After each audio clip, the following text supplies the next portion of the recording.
Good morning and welcome to गना शॉट। गना शॉट में आप सबका स्वागत है। Well, we're going to discuss China versus China. Sort of reflective, and maybe I'll connect history with the future. I mean, it's not maybe, that's what I'm going to do. And, Sunday morning, it's always good to look back and see what the future holds and project everything into the future. And I found, when I did this, a couple of things triggered and my thought process. And I realized that China is its own worst enemy.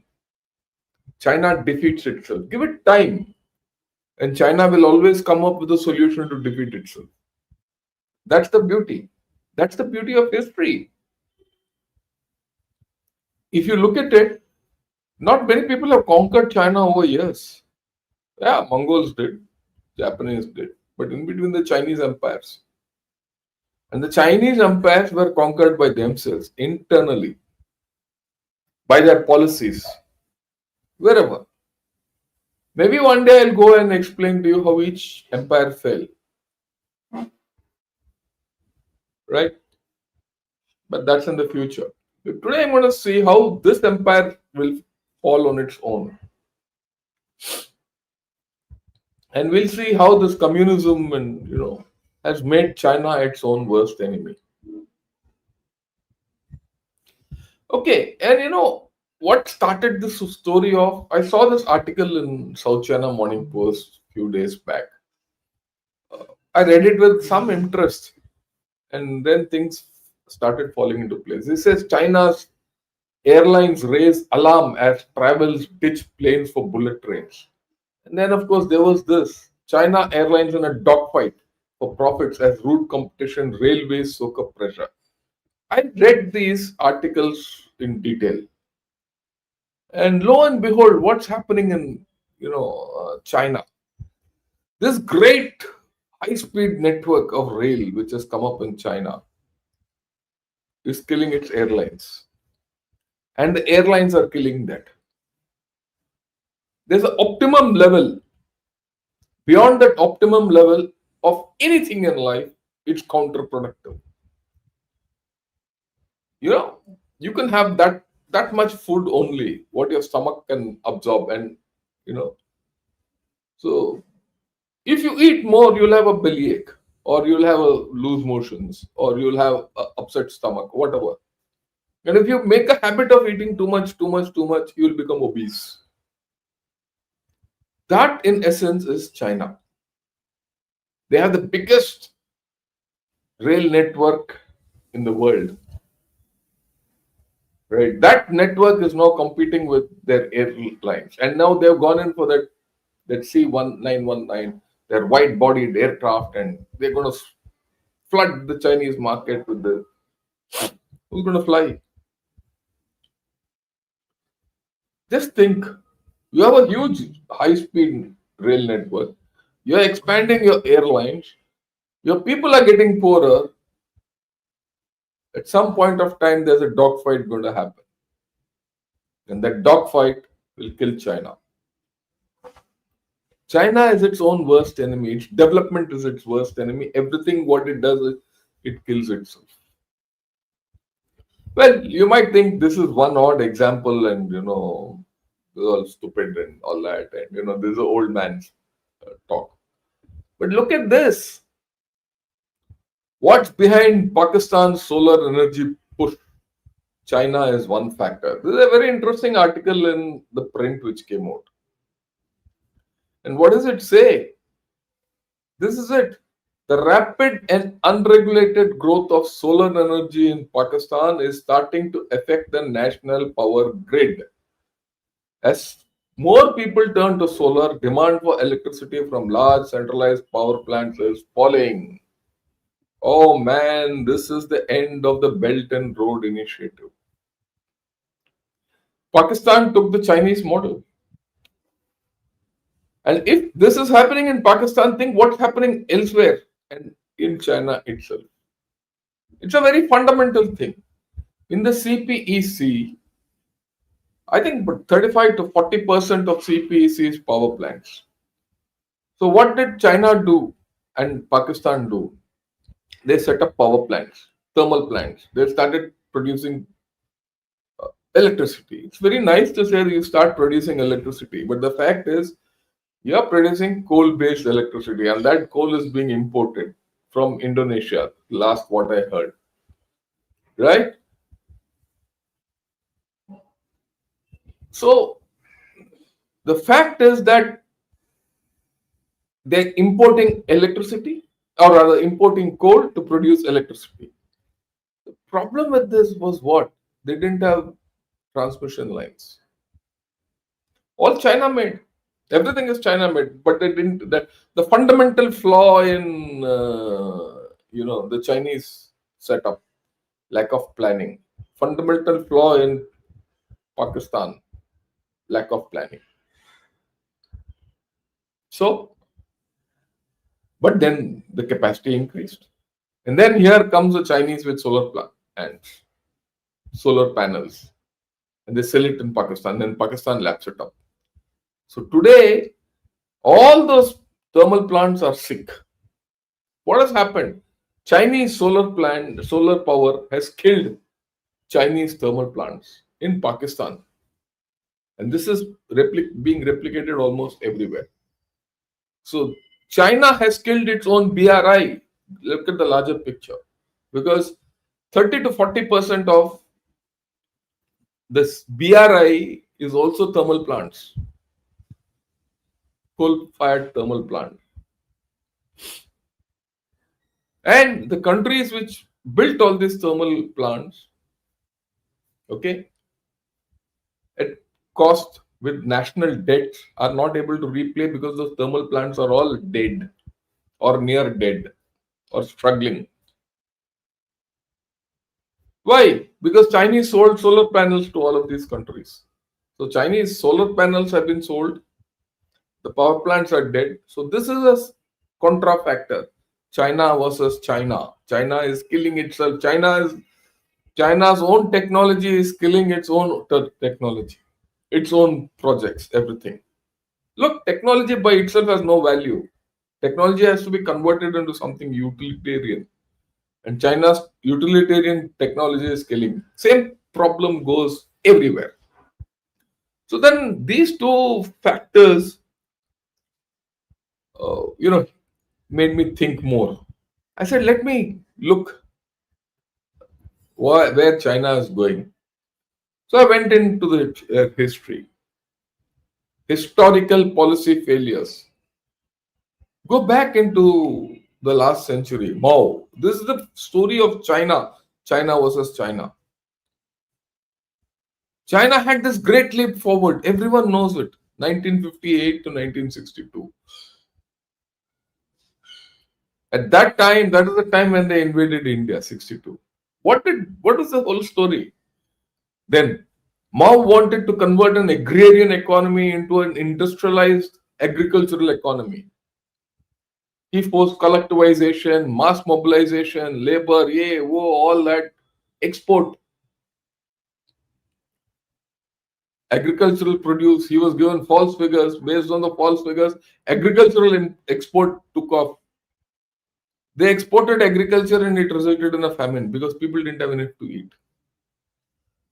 Can you imagine about anywhere between 30 to 40 million people died in that great famine? Today, that great famine is banned in China. No one talks of it. It's the biggest man-made disaster in the world, in the history of mankind. This comes from China. Just think of a China which, if it had not gone through that, where would China be? China was a thriving society. It was not poor. It had its problems. It had its weaknesses. But just think, he exterminated people. The Nazis are a pale comparison to what Mao did to China. Nazis don't come anywhere near. If that was not enough, He did the Cultural Revolution just 3 4 years later, 66 to 74, or rather 76. I mean, that's a rough figure. A decade of Cultural Revolution. What happened in the Cultural Revolution? The intellectual in the society were just exterminated or culturally purged. The leaders of the society were purged. Anyone who they felt would go against the regime was finished off. Thinking was prohibited. There was only one person who could think, that was Mao. Now you look at both these together. If Mao had not carried out the Great Leap Forward or the Cultural Revolution, where would China be intellectually? Where would China be geopolitically? Where would China be in many cases, industrially, everything? I mean, to give credit to Chiang Kai-shek he made his own failures. Okay. But he industrialized China and Mao destroyed it. So you see that their policy, not now, from then, flawed. And they kill their own progress. Okay, you think that is old and like forget. Look at their assertive foreign policy.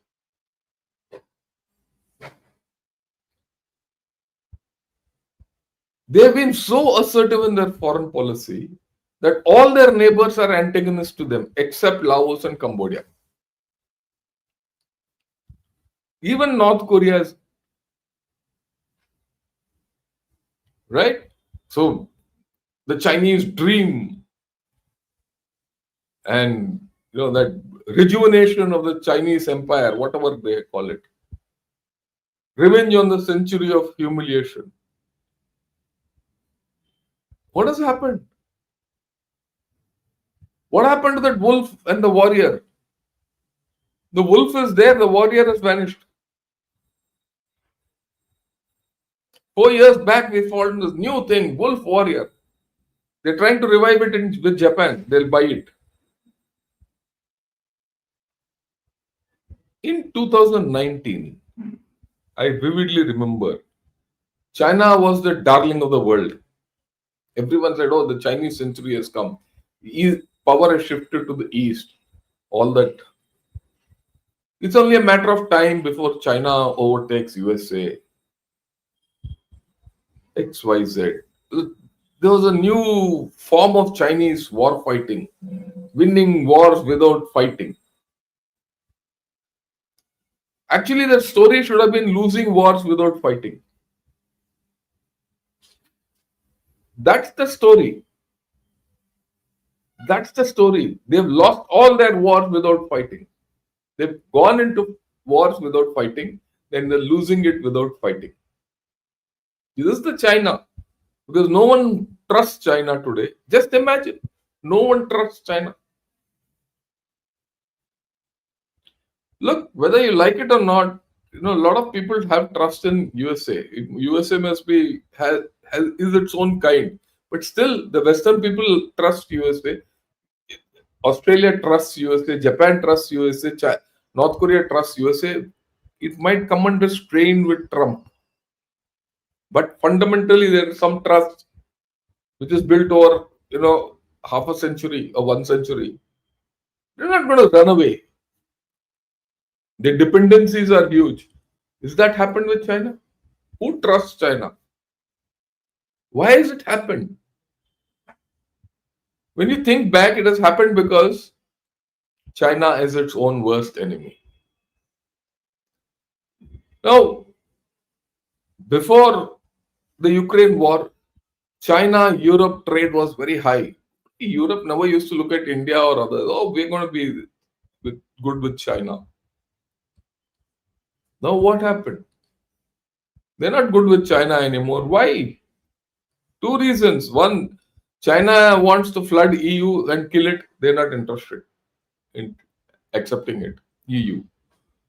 But more importantly, China went into Russia. China went into Russia and supported Russia. As a result, the EU is completely against China. So, how can China progress if the two richest regions in the world are against it, or it is shutting shop against it, whether it is Europe or USA? Look, you can't. No one can become rich by trading with beggars. Have you ever seen a rich person trading with beggars and making money out of it? That beggar will, make you a beggar. And sooner or later, that's happening to China. So China is its worst enemy. China versus China. Then look at this real estate crisis versus its economic health. That's a classic case of how China killed itself.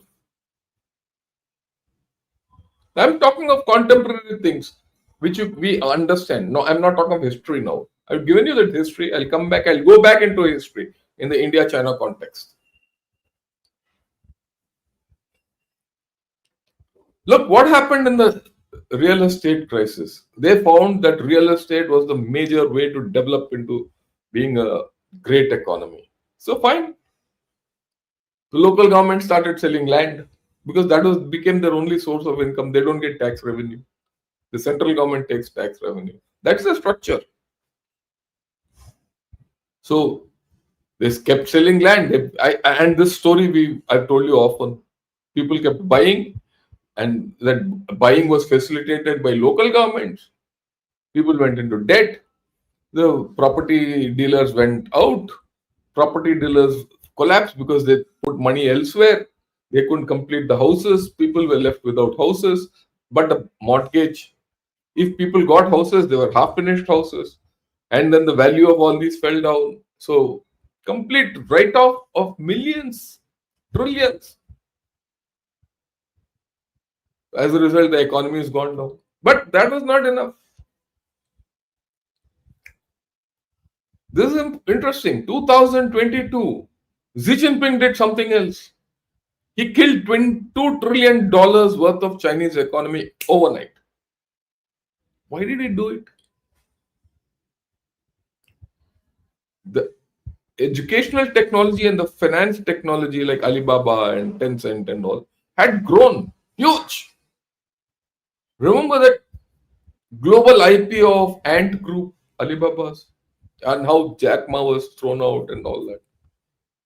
You just have to examine that whole story. That was Chinese global success. But who killed it? China. China's global success was killed by China.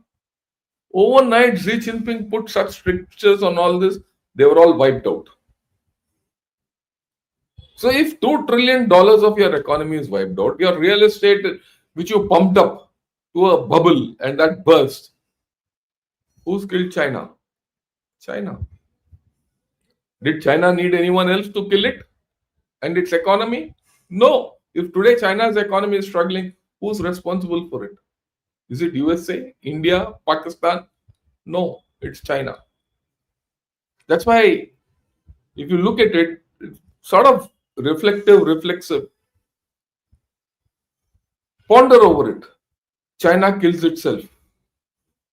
I can go over these things in great detail through time with every other country, but I'll get back to India at some point. But what about its one-child policy?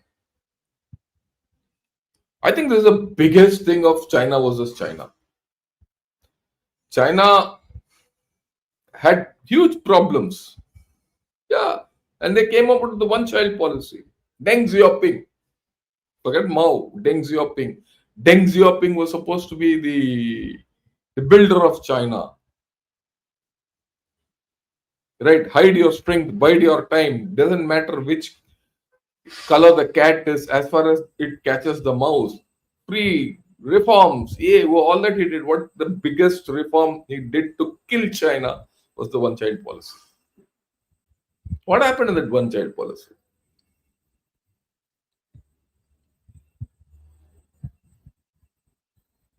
The one-child policy actually has consigned China to a fate worse than any third-rate country.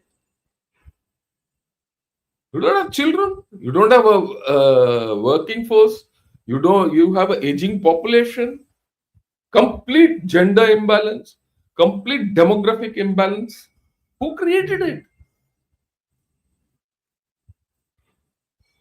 Oh yeah, it was not Morarji Desai or Indira Gandhi or Modi ji. It was Deng Xiaoping.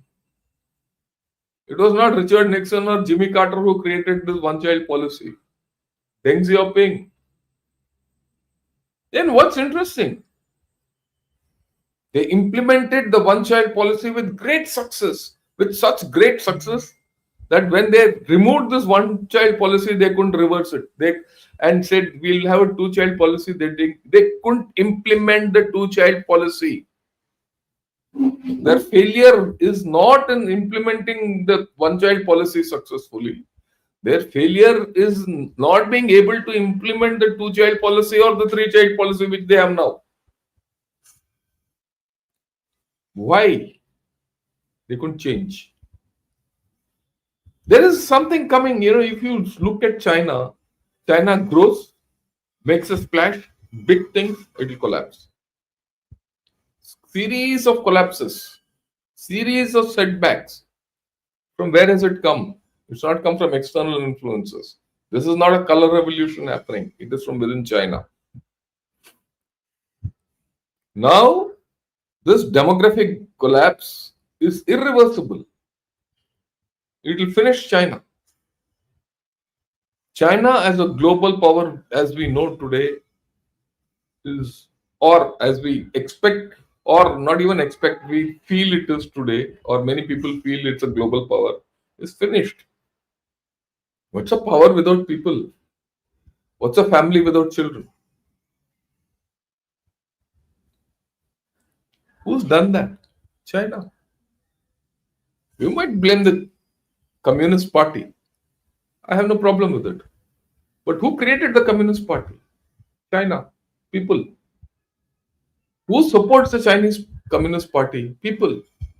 If the people of China don't want the Communist Party, that Communist Party will go. But they are now in a trap. China versus China. Now that they've created this Communist Party, it will not go. It cannot go. China was, and the Chinese Communist Party will create great things but kill China. Am I talking something different, far different from the reality of China? I'm giving you examples. Just think over what I'm trying to say. Look at the Three Gorges Dam. It's supposed to be the biggest dam on earth. I'm giving you solid examples. It's delayed. The weight of water in the Three Gorges Dam has slowed the rotation of the earth by a fraction of a second. But analyze it a little differently. China built the greatest dam, everything. But it displaced over 1 million people. And this whole story of displacement, cost, landslides, environmental problems, and all that, forget it. Still, the dam was built. And the main 2-3 reasons why the dam was built was it will prevent flooding and conserve water in the Yangtze Basin. Okay? Remember this, to prevent flooding and to create stop flooding in the Yangtze Basin and provide water and take water from South China to the North China, the floodplains of North China through a southward north transfer canal system. What is it? What is the result? Today, that dam is a dam. It's damming China. And that's what it is. If you see the past 4 5 years, just 4 5, this is what has happened. 2 years back, there were phenomenal floods in China. And the Three Gorges Dam was about to burst. I think it was 2019 or 20. I'm forgetting the thing. What did they do to save the dam? To save the Three Gorges Dam, they broke 13 dams elsewhere. In doing so, in all those areas where they broke those dams and let water go elsewhere, they created floods. And people, their agriculture, everything. The very reason why Three Gorges Dam was made was in 1 year they finished it off. Why?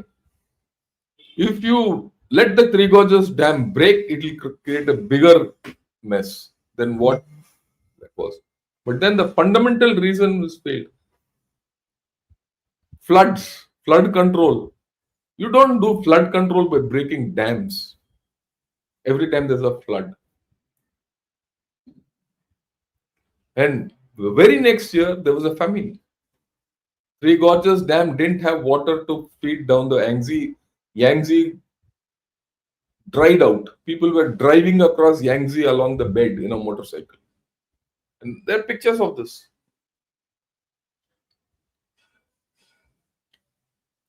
Look at Beijing area. For the past 3 years, just for the past 3 years, I've been here seeing a lot of reports of Beijing being flooded. Unusual rains, war. And to save Beijing, what does China do? It breaks dams in the place and ensures that water which otherwise would have come into Beijing goes elsewhere. Diverted away. And that elsewhere creates problems for China. End of story. Right? So, whatever they make, they kill on their own. And this is the history of China. This is contemporary history. I'm not talking of, I've given you examples of earlier history. But look at BRI. BRI was supposed to be this great, thing to get strategic influence, geopolitical influence, ensure that money comes in and goods go out and all that. What's the reality? Look at Pakistan. Pakistan and CPEC was the flagship of BRI. That's a complete failure. Gwadar. Gwadar was supposed to be their first overseas theater command with nuclear submarines there and all that. What's the reality? Americans are going to come and sit in Pasni. China invested into Pakistan, knowing fully well that Pakistan will not repay. What is the thing? Loss. Wherever China has gone in, largely people resent Chinese. So, what is this influence you're getting? So, this is something we have to understand. China versus China. So, I've given you global examples. I've given you examples within China. Now, let me come to India. China. I'll take it on a different tangent altogether. See this headline of Telegraph. It says LAC standoff, a Chinese Himalayan blunder or a grand plan. Okay. When did this come out? It came out in 2020. This article is of 2020. Right. So I started thinking of it. Is it a Himalayan blunder? Then I came to the conclusion that China has committed three Himalayan blunders. A lot of reflection, a lot of research. Later, I'm putting it in absolute terms. Three Himalayan blunders. So let me describe each Himalayan blunder the way I know it. That is why I say China versus China. China has seemingly beaten India in 1960. Okay, it's done whatever it wanted. Massive defeat on India and military defeat, and psychologically till now, from 62 to now, many in India feel, oh, China can defeat us like it did in 62, and China still talks of how it defeated India in 62. All this context, even Pakistanis talk of this. Yeah, I agree with you. But did it really defeat India? Remember that Clausewitz edict. War is politics by other means. If your war doesn't end in a political victory, it's a defeat. And you see that anywhere. You look at it in America, Afghanistan, Vietnam, Russia, Afghanistan, USSR, Afghanistan, Russia, Ukraine, many places. Same thing with China. China defeated us militarily. But did it result in a political victory? For many people, it might seem that it's a political victory. But look at it from a different perspective. What is the relations between India and China before 62? It was one of Hindi Chini bye bye. One. Number two, what was the position of India on Tibet before 62? Before 59? Generally, if Mao and Zhou Enlai had spoken to our people, we might have given Tibet free of cost to them with a certain number of guarantees. But that didn't happen. They just expanded. And we felt that, but well, we were foolish for whatever reason. Then what did China want? China wanted a road. Their thing was road connectivity between Aksai Chin and, I mean, the road through Aksai Chin connected Tibet and Xinjiang. I've spoken about this many times. They just needed that road stretch of 100 kilometers from Tashkent Zong right into Xinjiang. All they had to do was talk to India and say, look, let us get that road. Just give us that bit of the road. And we'll continue with Hindi Chini bye bye. Did they do that? No, they didn't. They invaded us. Till then, India was its friend. But by that invasion and whatever happened later, whatever military defeat they inflicted on us, they lost India. They lost India in 1962.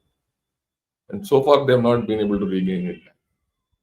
Just think of global affairs. If India and China are on the same page, I always maintain, and I've spoken of this even in Jaipur dialogue with Sanjay Dikshit and anywhere else, and I've written about it.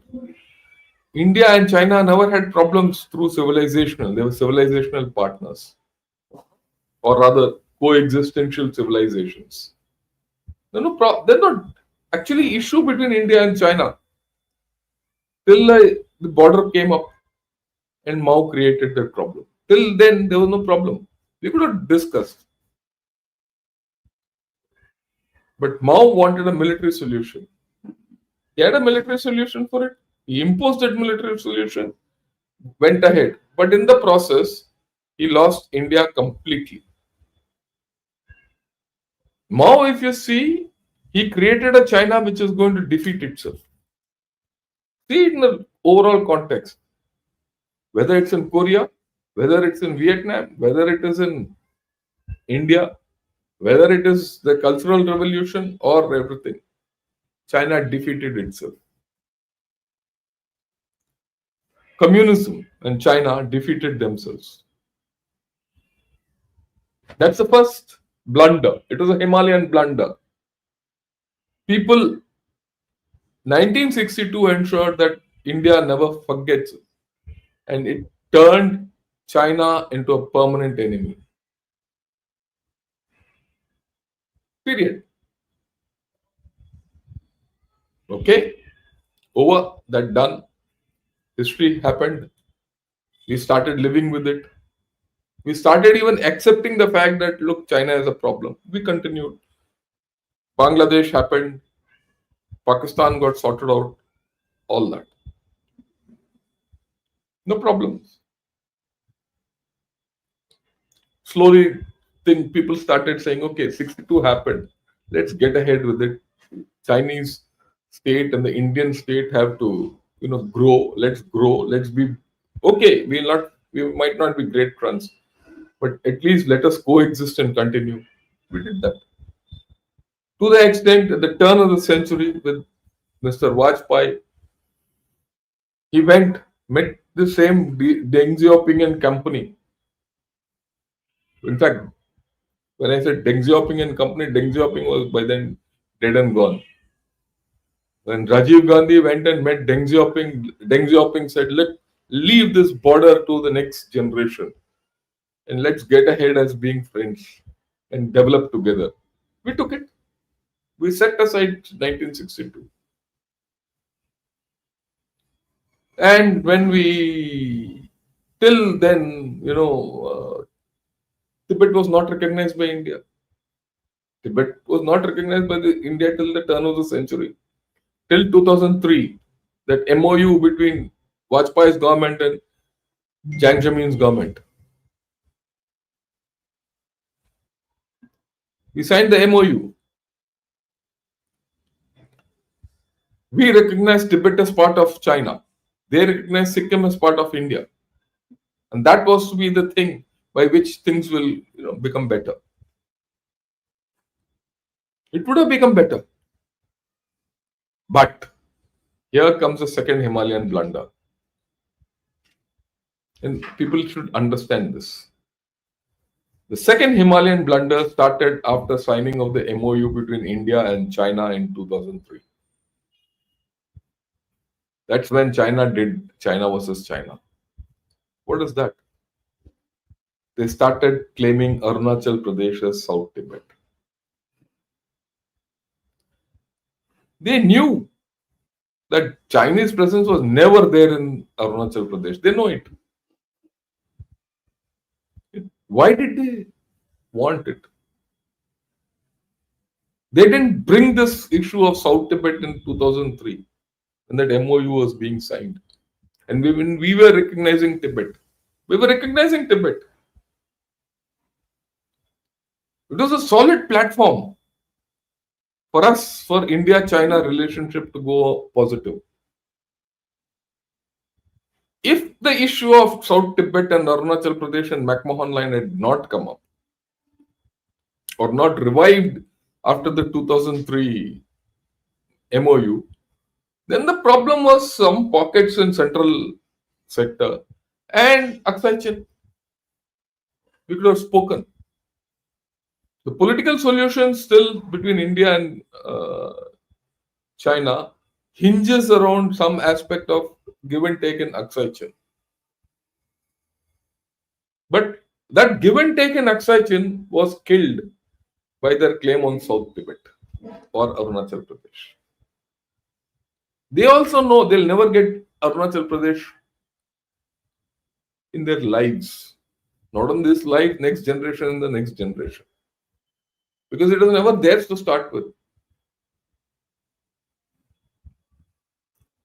But what happened in that whole story of claiming Arunachal Pradesh, which I say is the second Himalayan blunder? The LAC problem or the LAC standoff or the fundamental problem of the LAC got revived in a bigger manner. It became big. Instead of reducing the problem of the LAC in 2003, beyond, the issue of South Tibet and all that started coming around 2005, 2006, 7. Till then, the word South Tibet did not exist. It was not there anywhere.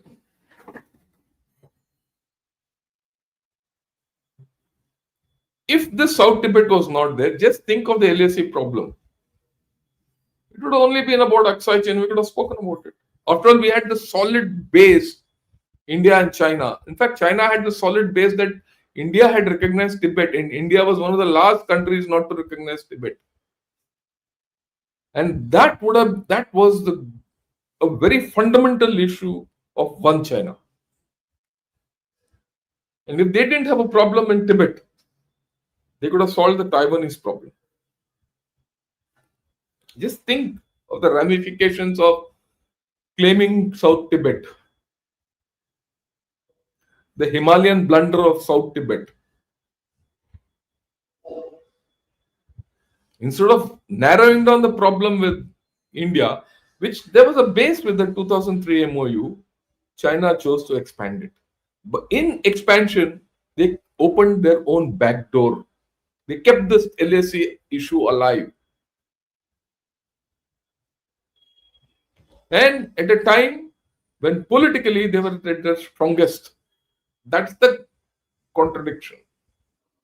That's the blunder. Remember, we're talking of a time, 2008, Beijing Olympics, everyone was. Even India gave up on the Tibetan movement at that time. We didn't support them. At a time when we were supporting China, China was claiming South Tibet. People don't understand this. That, in my opinion, is the second Himalayan blunder of China.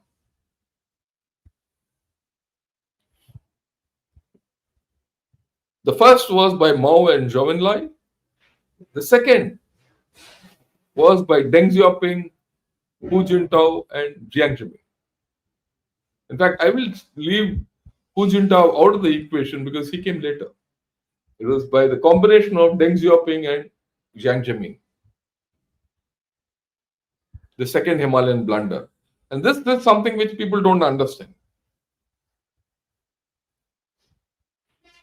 And the third Himalayan blunder, 2020. That I think is what Telegraph says, a Chinese Himalayan blunder of the greatest proportion.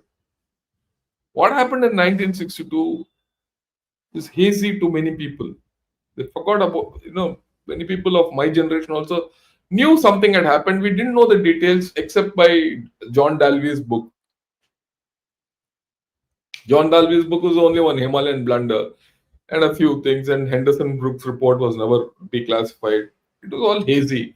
Kahi suni baat. Those of us who look, I'm from a unit which was part of the Sela garrison. We lost more than 200 people in that, when the garrison fell, Sela. Maybe someday I'll talk of it.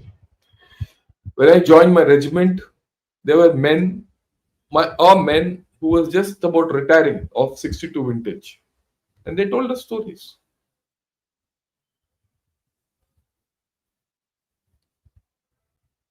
And those stories were incoherent. Those stories were incoherent with what we learned. And slowly by then people started forgetting. And about 4-5 years of my entering service, those people had gone. That sentiment had gone. And the Bangladesh sentiment came up all over India. 62 was a receding thought.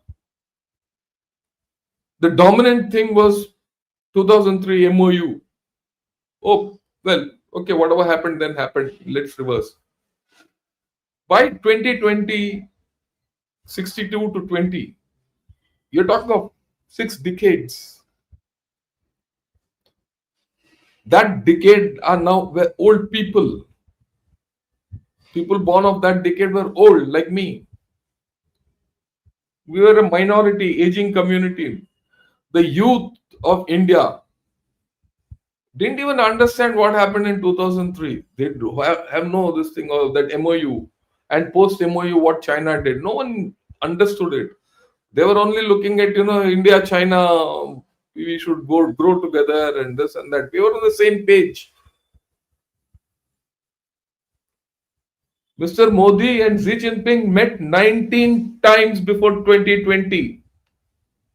The last one being at Mamallapuram. It happened. I remember still. You know, uh, Xi Jinping was staying in Grand Chola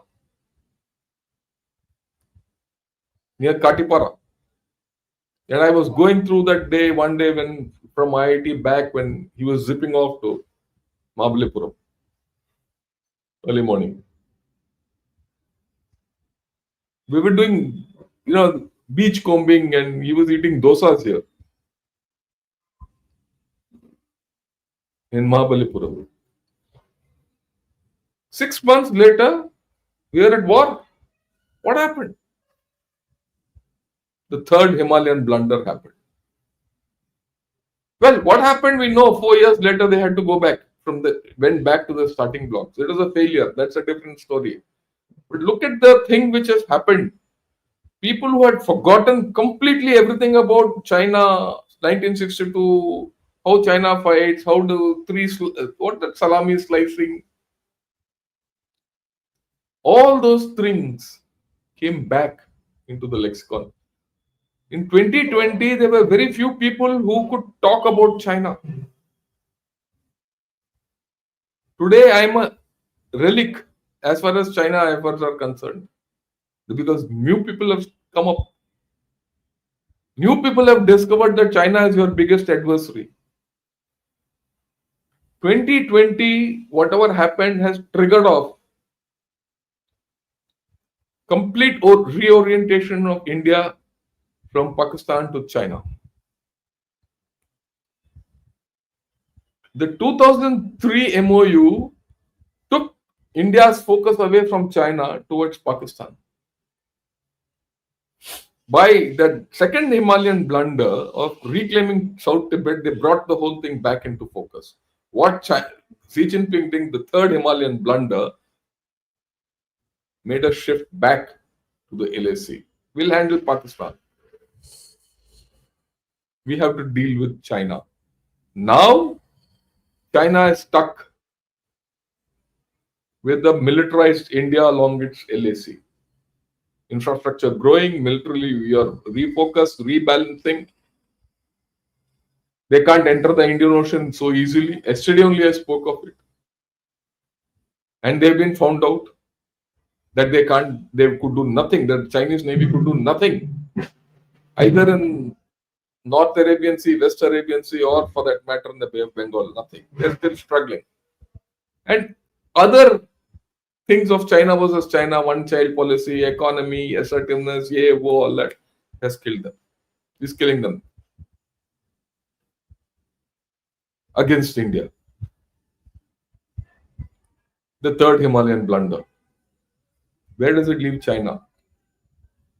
It's not only done that in the third Himalayan blunder, they revived the Tibetan problem. You see the trajectory of India-China relations from 2020 to today. The Western commentary can say what they want because they want to paint China as a thing. But see that, look at that. Yesterday, day before, I said India-China is a push-pull relationship. Militarily, they can't overpower us. Yesterday only I spoke how by dealing with Pakistan, we have given China a message. We are at parity. How has this happened? It's not happened because of us. We were actually not interested in China. If you go back in 2019, they revived the whole thing. The third Himalayan blunder.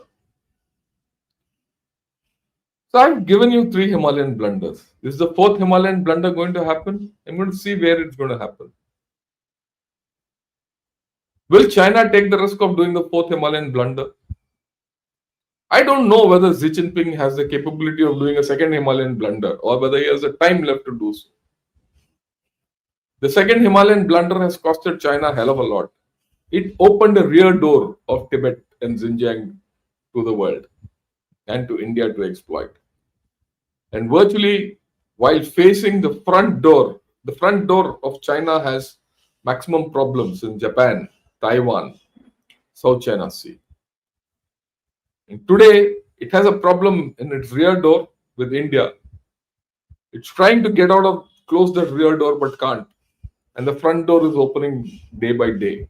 It's got a problem with Japan, about which maybe I'll talk in the evening. This is China. China versus China. China is its own worst enemy.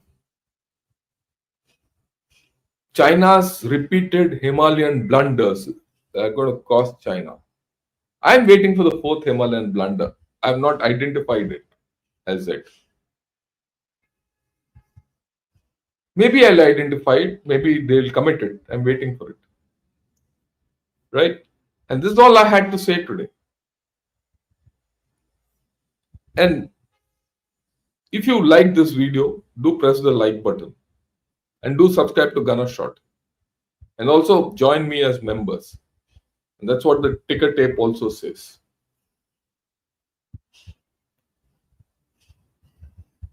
Why am I talking this? We need to understand China. There's no doubt China versus China. Wait for that opportunity when China kills itself.